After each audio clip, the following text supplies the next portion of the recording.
let me start there. Of what I mentioned in those words was this idea of living to like 150, 200. Do you think that's Of even course. possible? Of course. Yeah. Well, you're a doctor, you're a scientist, I'm a scientist, and biology and genetics doesn't lie much.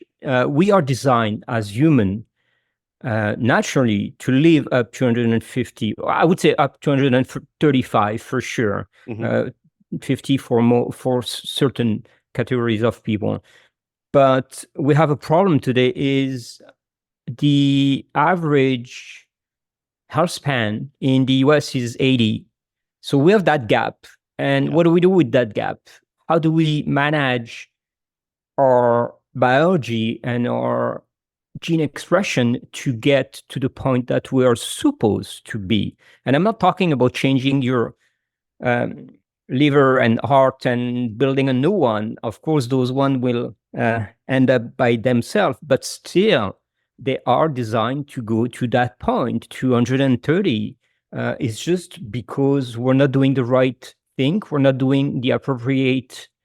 Um, we're not taking the appropriate measure, and we are probably not in the best environment to get there. So we need to address that. But I think that we need to address that for everyone, not just for the elite thinker or maker or doer or biohackers. I'm part of this biohacking community for over 10 years, but I still have a problem with that is we made it too cultish. We're Hmm. not supposed to be a cult. We're supposed to be helping others. Yeah. And and that's the point. So my dream is, yeah, getting everybody up to 130, 150 naturally as much as possible. This is life spanning completely, and without spending $2 million a year to get there. I was going to ask you about Bryan Johnson, and since we're there, I mean, what do you think about that? Because yes, listen, you could throw money at anything. Yeah. Do you think he's actually doing a good job with his money? Well, he did a good job with his money in his businesses for sure, Yeah. because he did very, very well. I have a lot of respect for Brian. Actually, Brian is going to be on the cover of Biohackers magazine. Your magazine. Oh, Yeah, nice. and he's going to be on my podcast as well in, I think, 28th of February, some things like that. So, Awesome. yeah, I like the guy.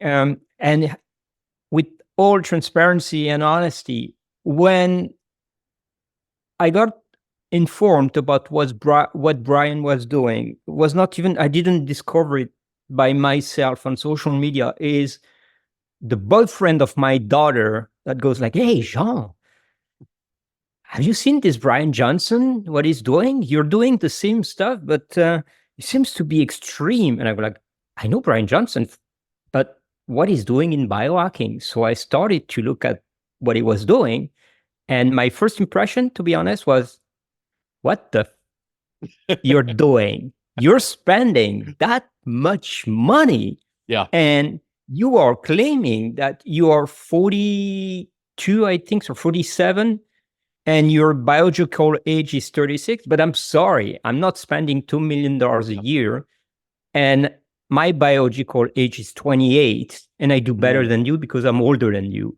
And I was just like, this is not what we want for our society. This is not what we want for our people. This is insane. It shouldn't be that way. That was my first reaction.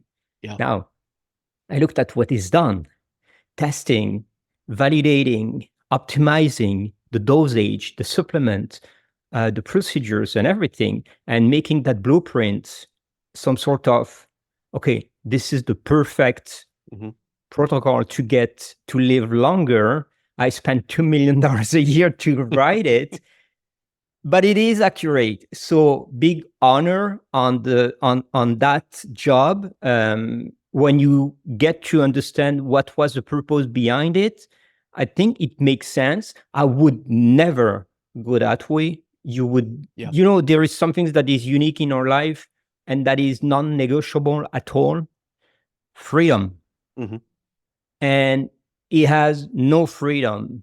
He doesn't choose his meal, doesn't choose the time. He doesn't choose the time he goes to bed. He doesn't Hmm. choose the time that he spent with his family. Um, So it's a sacrifice that he's doing there. It's honorable because he's bringing some knowledge to the community, but, and one, now it's a back draw on, again, coming back to the first point, but that is unfortunately not adaptable or transposable to the entire community in the world. You have to have certain genes.